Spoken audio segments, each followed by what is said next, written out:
Good evening and happy midweek prayer po sa aton tanan. Ang title po sa aton message yan kay ang buhay ay nasa panganib ng pagkakamali. Pero bago po kita magtuna, ma-pray po natin. Our Father in heaven, thank you Lord for this day, Lord. Thank you for all the blessings that you give us every day. Please guide me as I speak the message this evening and forgive us from all our sins. In Jesus' name we pray. Amen. So, ini po na story kay about po sa journey ni Bilin Grace as a nursing student. Sino bang hindi nagkakamali? Pero bilang isang mag-aaral ng nursing, alam kong walang puwang para sa mga ito. Palagi namang sinasabi ng aming instructor na ang isang maliit na pagkakamali ay maaaring magbawas ng buhay ng pasyente. Matapos ang maraming linggo ng pag-aaral sa silid-aralan, dumating ang araw ng aming return demonstration. Kailangan namin ipakita ang mga kasanayan tulad ng paghuhugas ng kamay, pagsusot ng guantes at pagsusukat ng vital sign. At kung mabibigo kami, kailangan namin ulitin ang buong kurso.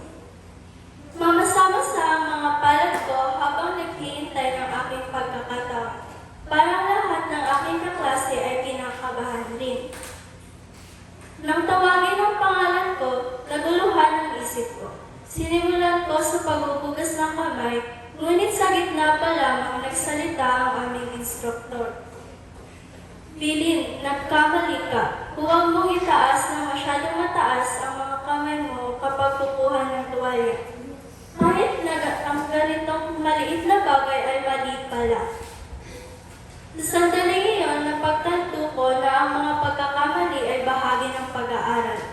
Tinutulungan tayong maging mas mahusay. Ngayon, nagdarasal ako ng karunungan para makapili ng tama. At maingat ako nakikinig sa payo ng aking mga magulang at guro. Sa huli, alam nilang mas marami kasi sa akin.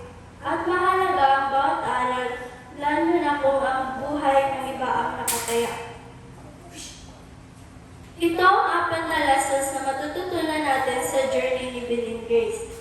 Number 1. Ang pagkakamali ay bahagi ng pag-aaral.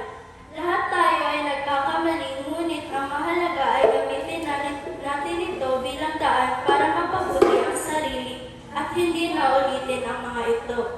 Number 2. May mga sitwasyon na kailangan ng tumpak na gawain, lalo na sa mga trabaho may kinalaman sa kalusugan o buhay ng iba. Ang pagiging maingat at perfecto sa mga pamamaraan ay napakahalaga dahil ang isang maliit na pagkakamali ay maaaring magdulot ng malaking epekto. Number 3. Mahalaga ang mga payo at talituntunin ng iba. Dapat nating pakinggan at sundin ang mga tagapagturo, magulang o sino mang may mas karanasan kaysa sa atin. Dahil alam nila ang mas mabuting paraan para gawin ang mga bagay-bagay.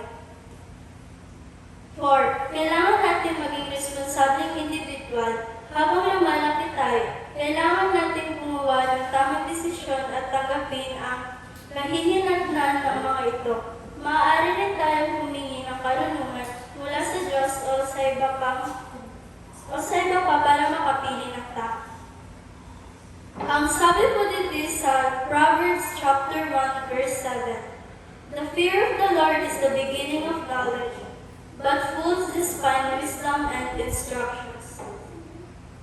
Amo lang po ang akong message yan na nagabi. I hope and pray na may naraman po kita sa story ni Bilin Grace. Good evening and happy midweek prayer po sa atin.